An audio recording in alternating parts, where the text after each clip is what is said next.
கோவை, திண்டுக்கல், கிருஷ்ணகிரி உள்ளிட்ட 13 மாவட்டங்களில் இன்றும் நாளையும் கனமழை பெய்யக்கூடும். தமிழகம், புதுவையில் அடுத்த 4 நாட்களுக்கு மிதமான மழை பெய்ய வாய்ப்புள்ளதாக சென்னை வானிலை ஆய்வு மையம் தகவல்.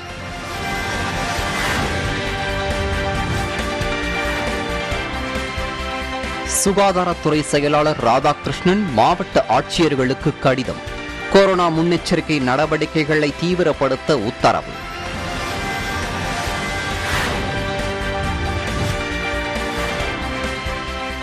அரியலூர் மாளிகைமேடு பகுதியில் நடைபெற்று வரும் 2ஆம் கட்ட அகழ்வாராய்ச்சி பணி. அரண்மனை பகுதியில் சுண்ணாம்பு கலவையிலான தரைத்தளம் கண்டுபிடிப்பு.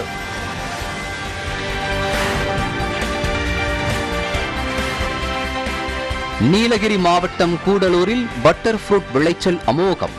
கணிசமான விலை கிடைப்பதால் விவசாயிகள் மகிழ்ச்சி.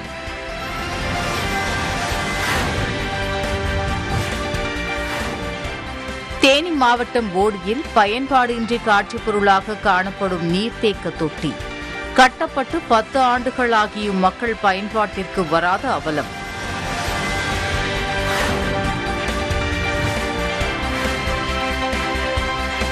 வேலை வாய்ப்பு தருவதாக கூறி சேலத்தை சேர்ந்த தனியார் நிறுவனம் இளைஞர்களிடம் பல கோடி ரூபாய் மோசடி. தனியார் நிறுவன உரிமையாளரை கைது செய்து கிருஷ்ணகிரி சைபர் கிரைம் போலீசார் விசாரணை.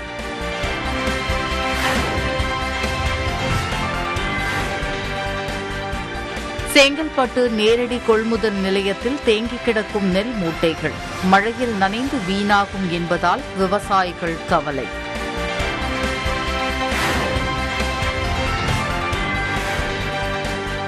ஒரத்தநாடு சிங்கநேரி வடிகால் வாய்க்காலை முழுமையாக தூர்வாரப்படவில்லை என புகார். மழை தொடங்குவதற்கு முன் விரைந்து செயல்பட வேண்டுமென விவசாயிகள் கோரிக்கை.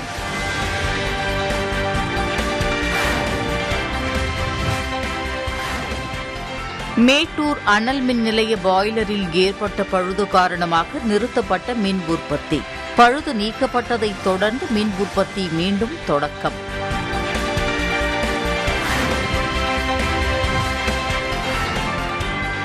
விராலிமலை முருகன் கோவில் திருவிழா கொடியேற்றத்துடன் தொடக்கம். முக்கிய நிகழ்வான தேரோட்ட திருவிழா வரும் 12ஆம் தேதி நடைபெறுகிறது.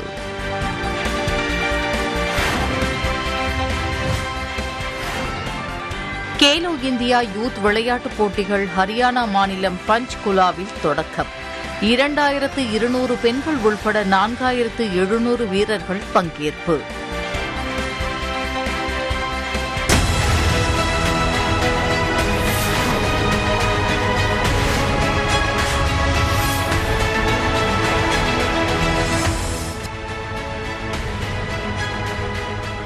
கோர்பிவேக்ஸ் கொரோனா தடுப்பூசியை பூஸ்டர் டோஸாக பயன்படுத்த இந்திய மருந்து கட்டுப்பாட்டு இயக்குநரகம் அனுமதி அளித்துள்ளது.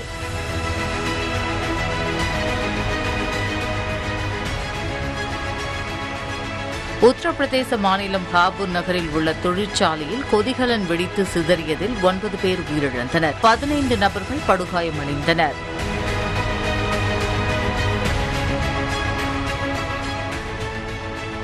உத்தரப்பிரதேசத்தில் மங்கி பாக்ஸ் நோய்க்கான அறிகுறிகளுடன் மருத்துவமனையில் அனுமதிக்கப்பட்ட குழந்தையின் மாதிரிகள் ஆய்வுக்கு அனுப்பி வைக்கப்பட்டுள்ளன.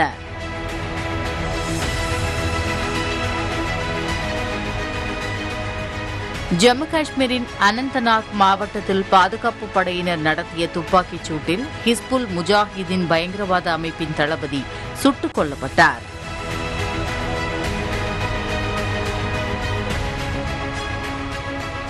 பாகிஸ்தானில் பண மோசடி வழக்கில் சிக்கியுள்ள பிரதமர் ஷபாஸ் ஷெரீஃபை கைது செய்ய புலனாய்வுத்துறை அதிகாரிகள் நீதிமன்றத்தில் முறையிட்டுள்ளனர்.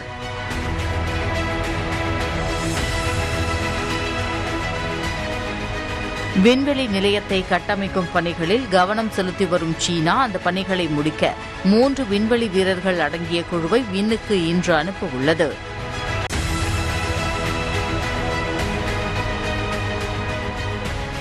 அணு ஆயுத சோதனைகளை மேற்கொண்டு வரும் வடகொரியாவை எச்சரிக்கும் வகையில் அமெரிக்கா மற்றும் தென்கொரியாவும் கூட்டு ராணுவ பயிற்சிகளில் ஈடுபட்டன.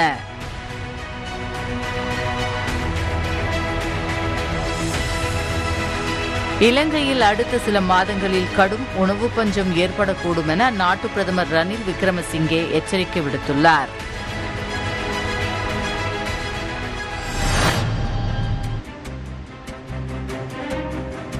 சென்னை துறைமுகத்திலிருந்து கார்டிலியா குரூஸ் என்கிற சொகுசு கப்பல் தனது முதல் பயணத்தை தொடங்கியுள்ளது.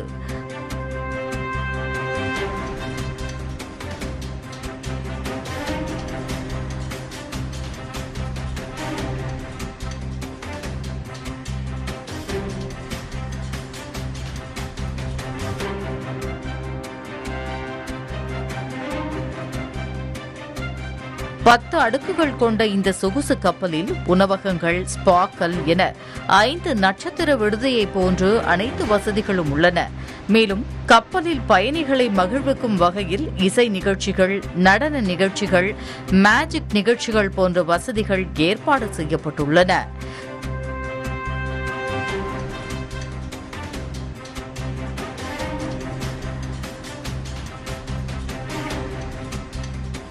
சுமார் 700 அறைகள் உள்ள இந்த சொகுசு கப்பலில் கட்டணத்திற்கு ஏற்ற வகையில் தங்கும் அறைகளும் தரம் பிரிக்கப்பட்டுள்ளன. கார்டிலியா குரூஸ் என்ற கப்பல் மூலம் தமிழகத்தில் கடல்வழி சுற்றுலா அடுத்த கட்டத்தை எட்டியுள்ளது என கருதலாம்.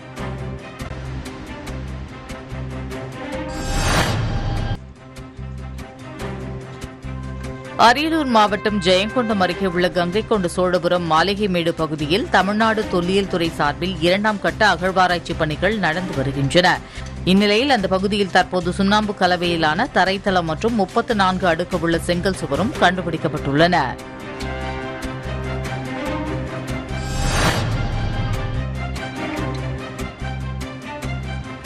விருதுநகர் மாவட்டத்தில் ராஜபாளையத்தை சேர்ந்த சிறு குறு விசைத்தறி உரிமையாளர்கள் தங்களுக்கான கூலியை உயர்த்தி வழங்க கோரி 11 நாட்களாக நடத்தி வந்த வேலைநிறுத்த போராட்டம் முடிவுக்கு வந்துள்ளது. நேற்று மாலை நடந்த முத்தரப்பு பேச்சுவார்த்தையில் புதிய ஒப்பந்தம் கையெழுத்தானதை தொடர்ந்து இன்று நடைபெற இருந்த கஞ்சி தொட்டி போராட்டம் ரத்து செய்யப்பட்டுள்ளது.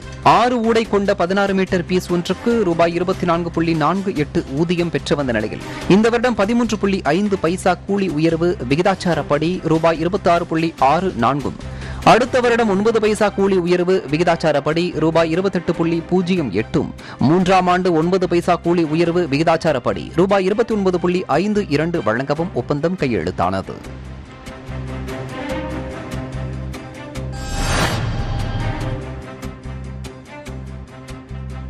கொரோனா முன்னெச்சரிக்கை நடவடிக்கைகளை தீவிரப்படுத்த மாவட்ட ஆட்சியர்களுக்கு மருத்துவத்துறை செயலாளர் ராதாகிருஷ்ணன் கடிதம் எழுதியுள்ளார்.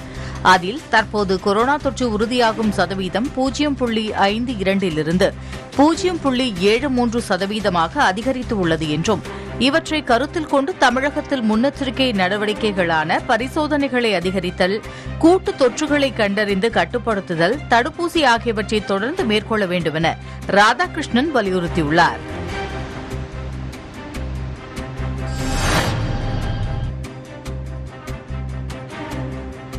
மேட்டூர் அனல்மின் நிலையத்தில் நிறுத்தப்பட்ட மின் உற்பத்தி மீண்டும் தொடங்கப்பட்டுள்ளது.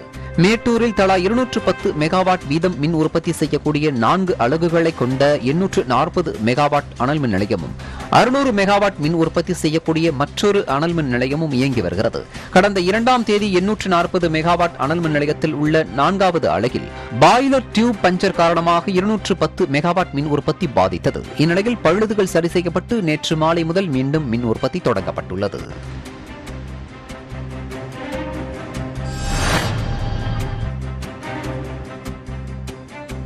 சேலம் மாவட்டம் எடப்பாடி அருகே கொங்கனாபுரத்தில் வேளாண்மை உற்பத்தியாளர்கள் கூட்டுறவு விற்பனை சங்கம் செயல்பட்டு வருகிறது. இங்கு நேற்று நடைபெற்ற பருத்தி டெண்டரில் 1550 பருத்தி மூட்டைகள் 55 லட்சம் ரூபாய்க்கு ஏலத்தில் விற்பனையானது. பிடி ரக பருத்தி ஒரு குவிண்டால் 9369 ரூபாய் முதல் 11440 ரூபாய் வரையிலும், டிசிஎச் பருத்தி ஒரு குவிண்டால் 8800 ரூபாய் முதல் 12109 ரூபாய் வரையிலும் விலை போனது. இதனால் விவசாயிகள் மகிழ்ச்சி அடைந்துள்ளனர்.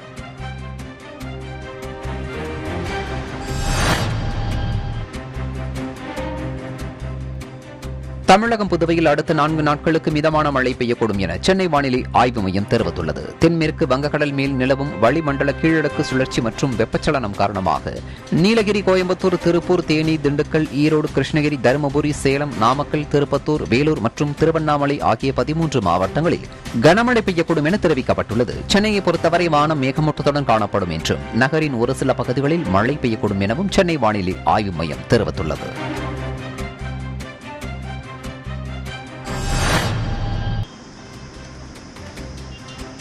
தருமபுரி மாவட்டம் ஒகேனக்கலில் கோடை விடுமுறை என்பதால் அதிக எண்ணிக்கையிலான சுற்றுலா பயணியர் இன்று குவிந்தனர்.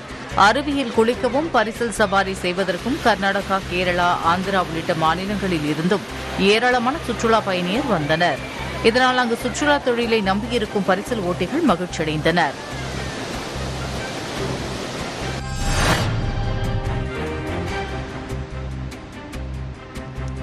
குடிநீருக்கான நீர்த்தேக்க தொட்டி பயன்பாட்டிற்கு வராததால் பொதுமக்கள் அவதியடைந்து வருகின்றனர்.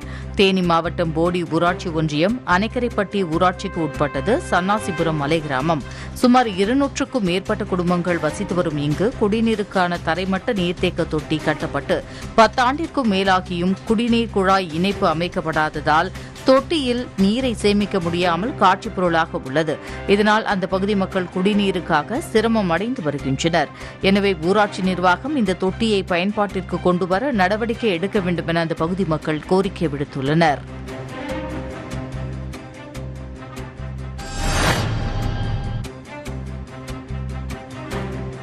கூடலூரில் விளையும் பட்டர் ஃப்ரூட் காய்களுக்கு நல்ல விலை கிடைப்பதால் விவசாயிகள் மகிழ்ச்சியடைந்துள்ளனர். நீலகிரி மாவட்டம் கூடலூர் சுற்றுவட்டார பகுதிகளில் விளையக்கூடிய பட்டர் ஃப்ரூட் காய்கள் தமிழகம் மட்டுமல்லாமல் கர்நாடகா உள்ளிட்ட பகுதிகளுக்கும் கொண்டு செல்லப்படுகிறது.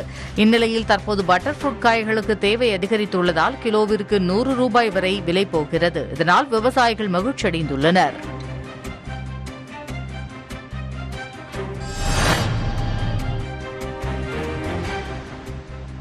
செங்கல்பட்டு மாவட்டம் மேல்மருவத்தூர் அடுத்த ஊனமலை பகுதியில் அரசு நேரடி கொள்முதல் நிலையத்தில் விவசாயிகளிடமிருந்து 15,000 நெல் மூட்டைகள் கொள்முதல் செய்யப்பட்டுள்ளன. சேமிப்பு கிடங்குகளுக்கு எடுத்துச் செல்லப்படாமல் அவை அங்கேயே வைக்கப்பட்டுள்ளன. மழை வந்தால் அதில் நனைந்து நெல் மூட்டைகள் வீணாகும் நிலை உள்ளது. எனவே விரைந்து அவற்றை சேமிப்பு கிடங்குகளுக்கு எடுத்துச் செல்ல விவசாயிகள் கோரிக்கை வைத்துள்ளனர்.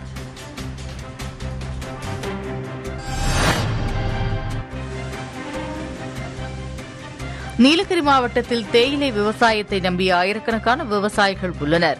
தற்போது கோடை வெப்பம் காரணமாக தேநீர் விற்பனை குறைந்து குளிர்பான விற்பனை அதிகரித்துள்ளது. இதன் காரணமாக தேயிலை ஏல விற்பனையில் மந்த நிலை ஏற்பட்டுள்ளது. இதனால் தேயிலை விவசாயிகள் கவலையடைந்துள்ளனர்.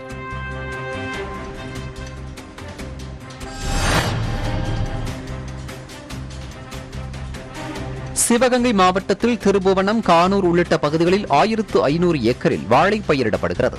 மதுரை மார்க்கெட்டில் இதர பகுதிகளிலிருந்து வரத்து குறைவாக இருப்பதால் திருபுவனம் பகுதியிலிருந்து வரும் வாழை இலைகளுக்கு கிராக்கி அதிகரித்துள்ளது. 200 இலைகள் கொண்ட ஒரு கட்டு 1200 ரூபாய் வரை விற்கப்படுகிறது. இதனால் விவசாயிகள் மகிழ்ச்சி அடைந்துள்ளனர்.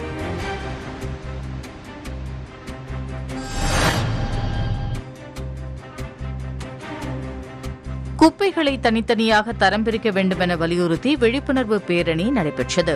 கொடைக்கானல் நகரின் எல்லைக்குள் உள்ள குடியிருப்புகள் மற்றும் வணிக இருப்புகள், விடுதிகள் உள்ளிட்ட அனைத்து தரப்பு மக்களும் எனது குப்பைகள் எனது பொறுப்பு என குப்பைகளை தனித்தனியாக தரம் பிரித்து நகராட்சியிடம் ஒப்படைக்க வேண்டும் என்பதை வலியுறுத்தி பேரணி நடைபெற்றது. பேருந்து நிலையத்திலிருந்து நகர்மன்ற தலைவர் மற்றும் நகராட்சி ஆணையர் தலைமையில் துவங்கிய இந்த பேரணி ஏரிச்சாலை வழியாக பயணித்து கலையரங்கத்தை அடைந்தது.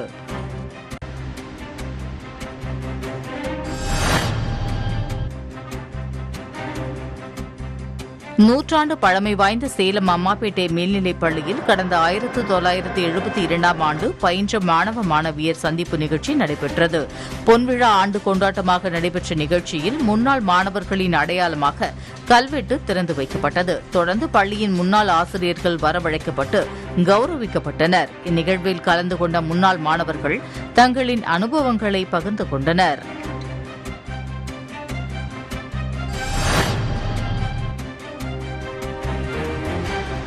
தஞ்சையில் புவிசார் குறியீடு பெற்ற பொருட்களின் கண்காட்சி நடைபெற்றது. தஞ்சாவூர் தலையாட்டி பொம்மை, வீணை, ஓவியம், கலைத்தட்டு, சுவாமிமலை வெண்கலப் பொருட்கள், திருப்புவனம் பட்டுப்புடவை உள்ளிட்ட 10 பொருட்கள் புவிசார் குறியீடு பெற்றுள்ளன. இப்பொருட்கள் குறித்து பொதுமக்களிடமும் மாணவர்களிடமும் விழிப்புணர்வு ஏற்படுத்தும் வகையில் தஞ்சை ராஜராஜன் மணிமண்டலத்தில் 2 நாள் கண்காட்சி நடைபெறுகிறது. இந்த கண்காட்சியை நேற்று மாவட்ட ஆட்சியர் தினேஷ் பொன்ராஜ் ஆலிவர் தொடங்கி வைத்தார்.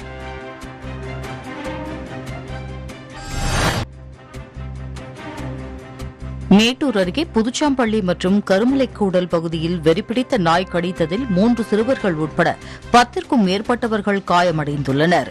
ஆடு, மாடு, கோழி உள்ளிட்ட கால்நடைகளை வெறிநாய்கள் கடித்து வருவதால் அவற்றை விரைந்து பிடிக்க வேண்டுமென அந்த பகுதி மக்கள் கோரிக்கை விடுத்துள்ளனர்.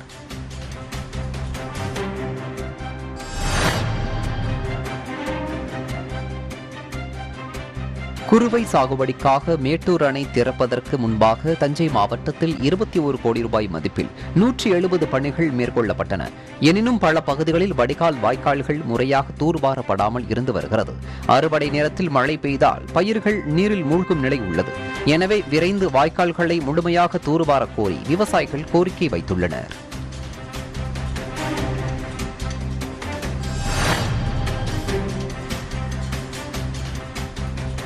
தேனி மாவட்டம் போடிநாயக்கனூர் சுப்புராஜ் நகரில் வஞ்சி ஓடை பாலம் உள்ளது. மங்கல கோம்பை பகுதியில் பெய்யும் மழையானது இந்த ஓடையின் வழியாகத்தான் நீர்வரத்து பாதையாக திகழ்கிறது. இந்த ஓடை முறையாக தூர்வாரப்படாத நிலையில் அந்த பகுதியில் குப்பைகள் அதிகளவு கொட்டப்பட்டு நீர்வழி பாதை அடைக்கப்பட்டுள்ளது. இதனால் அந்த பகுதியில் துர்நாற்றம் வீசுவதுடன் நோய் தொற்றும் அதிகரித்து வருவதாக புகார் எழுந்துள்ளது. எனவே இந்த பகுதியில் குப்பைகளை அகற்ற வேண்டும் எனவும் தொடர்ந்து குப்பைகள் கொட்டப்படுவதை தவிர்க்க வேண்டும் எனவும் கோரிக்கை எழுந்துள்ளது.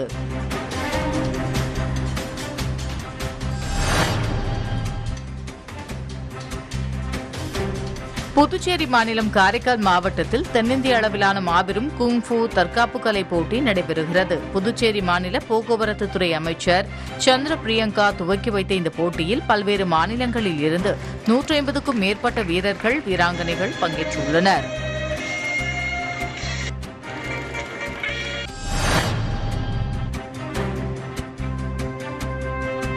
கள்ளக்குறிச்சி மாவட்டம் தோட்டாப்பாடி என்ற கிராமத்தில் 8 பேர் கொண்ட குடும்பத்துடன் மாணிக்கம் என்பவர் வசித்து வருகிறார். இவர் தமது வீட்டருகில் கழிவறை குழி கட்ட முற்பட்ட போது அக்கம் பக்கத்தார் அதற்கு எதிர்ப்பு தெரிவித்து வந்த நிலையில் கடந்த 11 வருடங்களாக கழிவறை வசதி இல்லாமல் அவரது குடும்பத்தினர் தவித்து வருகின்றனர். இது தொடர்பாக அரசு அதிகாரிகளிடத்தில் முறையிட்டும் பலனில்லாத நிலையில் 5 பெண்கள் உட்பட அந்த குடும்பத்தினர் பொது கழிப்பிடத்தையே பயன்படுத்தி வருவதாக அவர்கள் தெரிவிக்கின்றனர். தொடர்ந்து அரசே தங்களின் அடிப்படை வசதியான கழிவறையை அமைக்க உதவ வேண்டும் என்று கோரிக்கை விடுத்துள்ளனர்.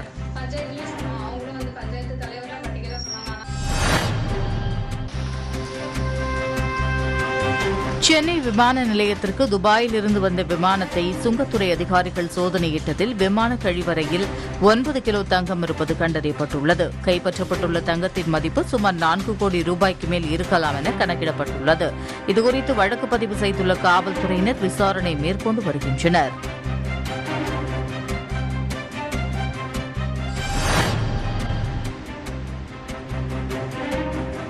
சேலம் மாவட்டம் ஓமலூரை அடுத்துள்ள காடையன்பட்டி தாலுகாவில் உள்ளது தீவட்டிப்பட்டி ஊராட்சி. இங்குள்ள நைனாக்காடு பகுதியில் உள்ள 25 வயதான பழனிசாமிக்கு தருமபுரி நல்லாம்பள்ளி கிராமத்தைச் சேர்ந்த செந்தில்குமார் ராணி தம்பதியின் 15 வயது மகளை திருமணம் செய்ய ஏற்பாடுகள் நடந்தன. இதுகுறித்து தகவல் அறிந்த அரசு அதிகாரிகள் தடுத்து நிறுத்தியதுடன் இருதரப்பு பெற்றோர்களுக்கும் அறிவுறுத்தல் வழங்கினர். இதேபோன்று கஞ்சநாயக்கன்பட்டி கிராமத்தில் நடக்க இருந்த குழந்தை திருமணத்தையும் தடுத்து நிறுத்தி திருமணத்திற்கான வயது, தகுதி, குழந்தை திருமணத்தால் ஏற்படும் பாதிப்புகள் குறித்து அறிவுறுத்தினர்.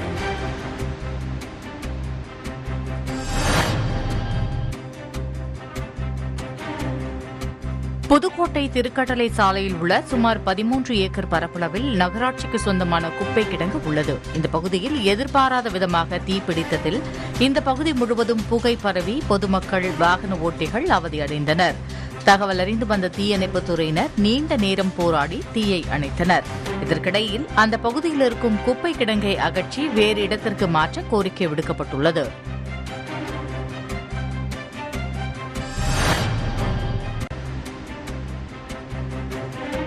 திருச்சி மத்திய சிறையில் செந்தில்குமார் என்பவர் கண்காணிப்பாளராக பொறுப்பில் உள்ளார். அவர் சில குறிப்பிட்ட சமுதாயத்தைச் சேர்ந்த குற்றவாளிகளான மதுரை, வெள்ளை, காளி உள்ளிட்ட 11 பேரை துன்புறுத்துவதாக புகார்கள் எழுந்துள்ளது. இது தொடர்பாக அவர்களை பார்க்க வந்த உறவினர்கள் திருச்சி சரக டிஐஜி சரவண சுந்தரிடம் வழக்கறிஞர்கள் மூலம் மனு அளித்தனர்.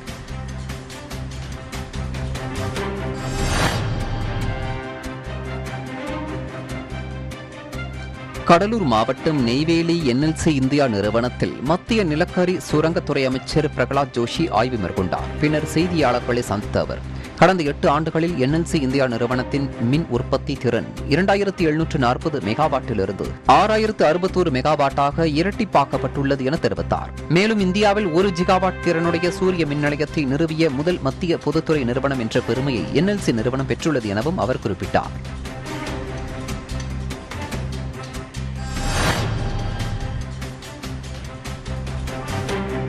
வேலை தருவதாக கூறி பல கோடி ரூபாய் மோசடி செய்த தனியார் நிறுவன உரிமையாளர் கைது செய்யப்பட்டுள்ளார். கிருஷ்ணகிரியில் கடந்த ஆண்டு நடைபெற்ற தனியார் வேலைவாய்ப்பு முகாமில் பங்கேற்ற பூவரசன் என்பவரை தனியார் நிறுவனம் ஒன்று வேலை தருவதாக கூறி ரூபாய் 5000 செலுத்த கூறியுள்ளது. பூவரசன் பணத்தை செலுத்தி 3 மாதங்களாக வீட்டிலிருந்து பணியாற்றிய நிலையில் சம்பளம் கொடுக்காததால் பூவரசன் சைபர் கிரைம் போலீசாரிடம் புகார் அளித்தார். விசாரணையில் பல மாவட்டங்களில் சுமார் 650க்கும் மேற்பட்ட இளைஞர்களிடம் மோசடி செய்திருப்பது தெரியவந்ததை அடுத்து அதன் நிறுவனர் கிருஷ்ணகுமாரை போலீசார் கைது செய்தனர்.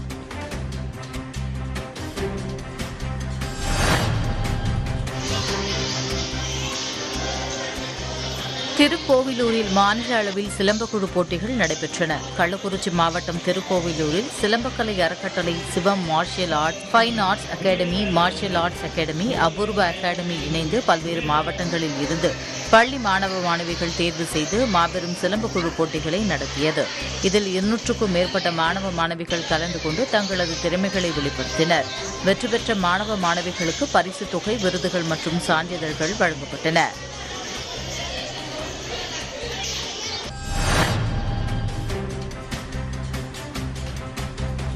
வனப்பகுதியில் வசிக்க விருப்பமின்றி குடியிருப்பு பகுதிக்கு திரும்ப வந்த குரங்கிற்கு உணவு கொடுத்து பொதுமக்கள் உபசரிக்கின்றனர். திருப்பூர் மாவட்டம் அண்ணா குடியிருப்பு, காந்திநகர், வாசவிநகர் உள்ளிட்ட பகுதிகளில் சில மாதங்களுக்கு முன்பு வனப்பகுதியிலிருந்து வந்த குரங்கு ஒன்று சுற்றி வந்தது. இந்த தகவல் அறிந்து வந்த வனத்துறையினர் குரங்கை பிடித்து வனப்பகுதியில் விட்டனர். ஆனால் குரங்கு வனப்பகுதியில் வசிக்க மனமின்றி மீண்டும் குடியிருப்பு பகுதிக்கு வந்துவிட்டது. குரங்கின் வருகையை அறிந்த பொதுமக்கள் வீட்டு வாசல்களில் பழங்கள், தின்பண்டங்கள் வைத்து உபசரித்து வருகின்றனர்.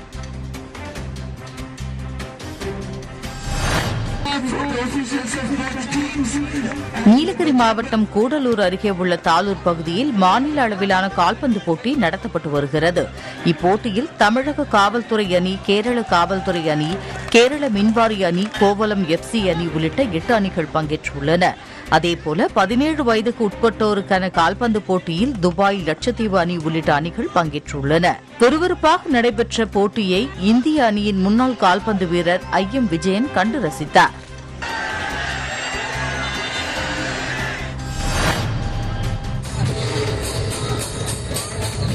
புதுச்சேரியில் சுற்றுலா பயணிகளை கவரும் வகையில் பல்வேறு நிகழ்ச்சிகள் நடத்தப்பட்டு வருகின்றது. இந்நிலையில் புதுச்சேரி ட்ரம்மர் சங்கம் சார்பில் ட்ரம்ஸ் இசை நிகழ்ச்சி நடைபெற்றது. பல்வேறு பள்ளி மற்றும் கல்லூரிகளைச் சேர்ந்த 45 மாணவர்கள் தொடர்ச்சியாக 45 நிமிடங்கள் பல்வேறு பாடல்களை இசைத்தனர். இதனை ஏராளமான சுற்றுலா பயணிகள் ரசித்தனர்.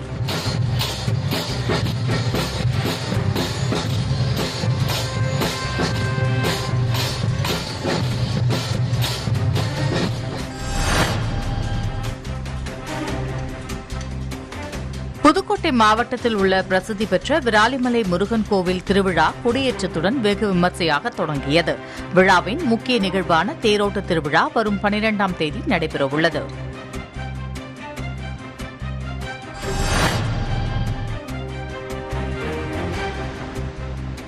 கடலூர் வெள்ளி கடற்கரையில் சுற்றுலா பயணிகளின் எண்ணிக்கை அதிகரித்துக் கொண்டே வருகிறது. கடற்கரையில் போதிய மின் விளக்குகள் இல்லாத போதிலும் ஏராளமான சுற்றுலா பயணிகள் குவிந்தனர். சுற்றுலா பயணிகளை கவர்வதற்காக சிறு சிறு வியாபாரிகள் பொம்மை விற்பனையில் ஈடுபட்டு வருகின்றனர். அந்த பொம்மைகளிலிருந்து வெளியேறும் ஒளிகள் குழந்தைகளை கவர்ந்து விற்பனையாவதால் வியாபாரிகள் மகிழ்ச்சி அடைந்துள்ளனர். ஆனால் குடிநீர் வசதி, மின் விளக்கு இல்லாத காரணத்தினால் பாதுகாப்பு குறைபாடு இருப்பதாக கூறும் பொதுமக்கள் மாநகராட்சி அடிப்படை வசதிகளை செய்து கொடுக்க வேண்டும் என கோரிக்கை விடுத்துள்ளனர்.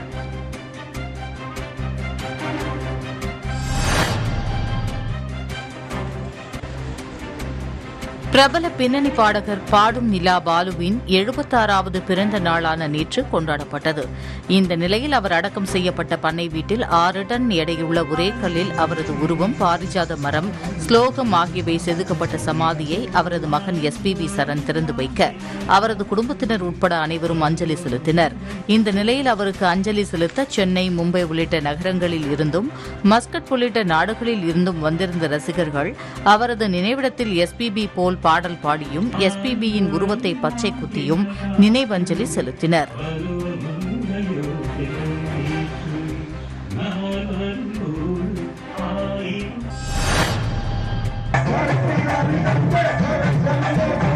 சிவகங்கை மாவட்டம் இளையான்குடி அருகே கீழக்காவனூர் கிராமத்தில் உள்ள காளியம்மன் ஆலயத்தில் வைகாசி திருவிழா நடைபெற்றது. இதில் நள்ளிரவில் காளியம்மனுக்கு 50க்கும் மேற்பட்ட கிடாய்கள் பலியிட்டு சுற்றுப்பகுதி ஆண்களுக்கு கறி விருந்து பரிமாறப்பட்டது. கிராம மக்கள் தங்களின் விவசாயம் செழித்திடவும் நல்ல மழை பொழியவும் நள்ளிரவில் காளிதேவிக்கு கிடாய்கள் பலியிடுவது அந்த கோவிலில் உள்ள ஐதீகமாக கூறப்படுகிறது.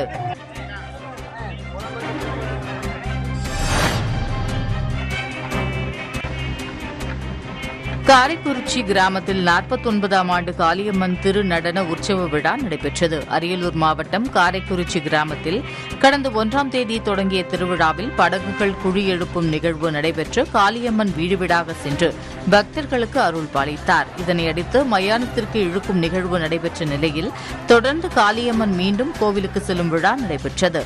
இதில் காளியம்மன் ஒய்யாரமாக ஊஞ்சலில் அமர்ந்து படுத்து பரவச கோலத்தில் இருக்கும் விழாவில் ஏராளமான பக்தர்கள் கலந்து கொண்டு அம்மனை தரிசித்தனர்.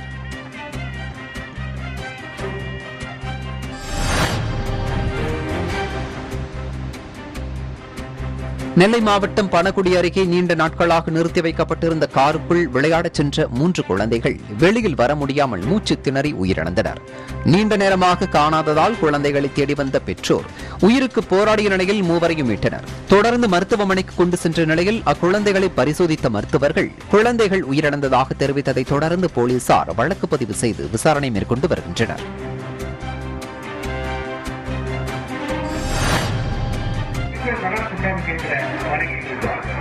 சேலம் மாவட்டம் ஆத்தூர் அருகே இடையம்பட்டி கிராமத்தில் மாரியம்மன் கோவில் அமைந்துள்ளது. இந்த கோவிலில் புதுப்பிக்கும் பணிகள் முடிவடைந்த நிலையில் கும்பாபிஷேக விழா நடத்தப்பட்டது. இக்கும்பாபிஷேக விழாவில் பெண்களின் நடனத்திற்கு ஏற்ப அலங்கரிக்கப்பட்ட குதிரை நடனமாடி பக்தர்களை பரவசப்படுத்தியது. பொதுமக்களும் பக்தர்களும் கண்டு ரசித்தனர். நடைபெற்ற கும்பாபிஷேக விழாவில் ஆயிரக்கணக்கான பக்தர்கள் பங்கேற்று சுவாமி தரிசனம் செய்தனர்.